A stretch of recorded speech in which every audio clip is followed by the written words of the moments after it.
Hey guys, welcome to week 2 of our Own the Week series called Broken. My name is Camila and I'm a sophomore at Beacon Hill. And I'm Lena. I'm also a sophomore at Beacon Hill. In this series, we are talking about how God helps us through hard times by looking at people who Jesus interacted with who were broken. Have you ever gone through something you thought no one else would understand? Now let me ask you, what do you feel when experiencing hardship? Who do you go to? I remember summer camp 2021 here with Roots. I remember the sermon being given and everyone crying over the Holy Spirit. Everyone but me. I remember everyone sitting in a circle with something to share. I remember I didn't. I remember feeling numb and like I hadn't been impacted. There were all sorts of problems in my life, but none of them seemed to come up or bring emotion. At that time, I felt like Jesus wasn't there. I felt like it wasn't real and I was all alone. We all asked ourselves questions like, why is this happening to me? Or, I'm a good person, so why am I going through this? When we experience hardships, oftentimes in the midst of our trials, we tend to feel broken and alone, and think no one will understand what I'm going through and no one can relate. We often compare our personal experiences to others and say, they have it so much better, and we just feel alone because of it. We realize we have no control over the things we do or go through, or the things that happen to us. This can leave us feeling alone and vulnerable. I'm sure you felt like that. Maybe your parents got divorced, you lost a loved one, you lost a close friend, or had a ruined relationship. It could even be a bad injury that kept you out the rest of the season that you were dying to play in. We often think that in hardship we are alone. We often think that our lives are harder or worse than others. We may be annoyed thinking everyone's lives are better and everyone has their stuff together. I know I have, but this isn't true. Everyone goes through hardships in their lives. Nothing is the picture-perfect Instagram feed that you see when you're scrolling through social media. Hardships are not given to us to suffer. Hardships are a part of life. They are purposeful.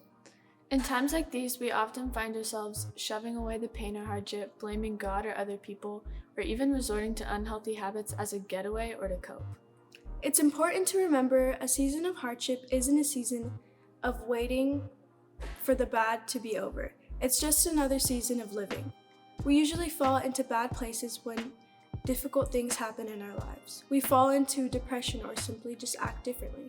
We change ourselves and mold into our situations, but this isn't how we should be. Hard things are always going to happen. It's a part of living. Our mood should not depend on what circumstances we're going through. Life is not about sitting there and waiting. Don't wait for the hard things to end. Keep living and working through life. Trials are a big factor in everyone's lives. We all wonder why we have to go through them. We all question what they are doing and why we deserve them. We can always find words to help us through our hardship by looking into the Bible. Jesus actually did and said a lot to help us go through the hardships we face in life. One story is written down by John, who was a disciple of Jesus. John witnessed this very story with his own eyes and recorded it in his letter that we now call the Book of John. John 9 verse 1-2 says, "As he went along, he saw a blind man from birth. His disciples asked him, 'Rabbi, who sinned, this man or his parents, that he was born blind?'" So here we have a story of a blind man that Jesus and his disciples walk by. When Jesus' disciples see this man, they think he is blind as a punishment for someone's sin. They think that blindness was given to the man because of a bad thing he or his family did. People at the time often believed someone's brokenness was caused by sin. Verse 3 says, "Neither this man nor his parents sinned," said Jesus, "but this happened so that the works of God might be displayed in him. As long as it is day, we must do the works of him who sent me. Night is coming when no one can work. While I am in the world, I am the light of the world." After saying this, he spit on the ground, made some mud with the saliva, and put it on the man's eyes. "Go," he told him, "wash in the pool of Siloam." So the man went and washed, and he came home seeing. The mud was a sign of rebirth and renewing. It was washed away as the blindness was washed away too. We see this sort of act done in baptism too. Now this act that Jesus did with the man is kind of weird. Imagine if you saw Jesus putting mud on someone. It would seem strange. Throughout the Bible, Jesus does a lot of metaphorical things to show greater meaning. Before washing away the blindness, Jesus explains that he is the reason for this man's hardship, is for God's works to be displayed through him and not as any punishment. Jesus never lets us hurt alone. He sees our pain and wants to heal us.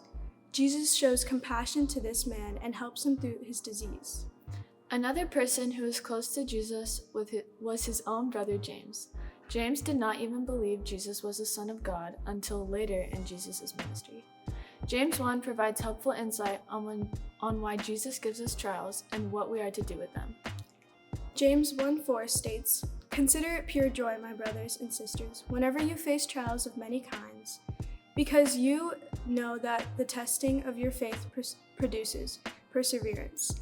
Let perseverance finish its work so that you may be mature and complete, not lacking anything." It's weird to think of being joyful about a trial, but really, all of life is a gift from God, even the trials. Take the time to really think about this verse. I would like to repeat that again. Let perseverance finish its work so that you may be mature and complete, not lacking anything. Even though trials bring negativity into our lives, we should look on the positive side of things and try to understand further. You can ask yourself, what does God really want to do and through me as I'm facing this season of hurt? You learn from these difficult experiences. That's how you grow and figure things out. When bad things happen, you're challenged to make choices of how to react and move forward. These can be difficult, but God is with you. When you build a foundation for God in your life, everything becomes clear, even the hard things that you go through. You may not have all the answers to why your parents got divorced or why you lost that loved one, but you have clarity on the God who is over all. One of my favorite verses, 2 Corinthians 5:7 says, "For we walk by faith, not by sight." This verse is telling us that we should go through life with trust in God's plan. So when something bad happens in your life, remember the importance of staying faithful to God and his plan for you. It's much easier to deal with things when you have morals and guidance. James 1:12, "Blessed is the one who perseveres under trial, because having stood the test, that person will receive the crown of life that the Lord has promised to those who love him." The Lord often tests us in our lives so we don't fall away. He wants us to run to him and seek his help. Persevering under trial is keeping at something and working through it despite the negative things. God is our strength, and we are to have to get us through these things. You could be going through a hard and difficult time right now, or maybe you will come to one in a future time. But here are 3 things that we want you to take away from this message and remember. Number 1, trials are given so we depend on God fully. 2 Corinthians 1:9, "Indeed we felt we had received the sentence of death, but this happened that we might not rely on ourselves but on God who raises the dead." God created us. He's the ultimate maker and mover. He has the ultimate control. It's important for us to understand this in our lives. We always want to take the wheel and live for ourselves or the world. Hardships remind us that we don't have control and that we don't run our lives. Sometimes it takes trials for us to awaken and see God. And when we do see him, we need to make that change and serve the Lord in our lives. Our next point is that trials grow character. Remember above when we mentioned that we should take joy in trials? Well, our trials are given to us to learn, grow, and produce. Every difficult thing in your life should teach you a lesson and make you a better person. Even though it's hard, we should have a growth mindset. We should always be trying to make ourselves better and produce new fruit. One of our series a while back was all about the fruits of the Spirit. The fruits are love, joy, peace, patience, kindness, generosity, and faithfulness, and gentleness, and self-control. Each one of these fruits are character traits that we need to show each other in our lives, even when it's hard. We can use hard times to learn how to be a better person and utilize and grow these fruits of the Spirit. 2 Corinthians 12:10 says, "That is why, for Christ's sake, I delight in weakness, in results, in hardships, in persecutions, in difficulties. For when I am weak, then I am strong." Lastly, even if God doesn't heal hardship, he's still good. This is really important to remember. God isn't always going to make your life perfect and easy. There's a reason things are the way they are. Also, just because you ask God to make something bad in your life go away, that doesn't mean it's going to. As God's children and followers of God, we need to trust his plan even when it doesn't go our way. God is with us in the highest of highs and the lowest of lows. Jesus carefully creates each and every one of us. and our lives. He doesn't just toss hard things at us or let us suffer. He's watching and working every day. Whatever you go through is a part of a bigger plan and meant for a reason. There are no mistakes. Every second of life, good or bad, is a gift and a step. It's never just you. Everyone in this room has hard things going on. God uses trials to reveal what's within our hearts. Through our hardship, we should not depend on ourselves, but instead rely on God. It's not about what you go through, but what you do about it.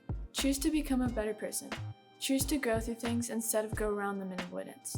Trials reveal spiritual growth within us. Jesus is with you and will help you along every step of the way. Though we suffer through trials, God has promised his presence. Remember that Jesus died for you and that he went through the hardships. Jesus went through the hardest thing anyone has ever gone through, and in the end produced goodness and the blessing for the whole world. Let's pray. Dear God, thank you for each and every one of these listeners. I just pray that you help them know that you're with them in this hardship, and I pray that you help them to grow spiritually through everything, and we just thank you for each and every one of them, and we love you. Thanks for watching. Have a good week.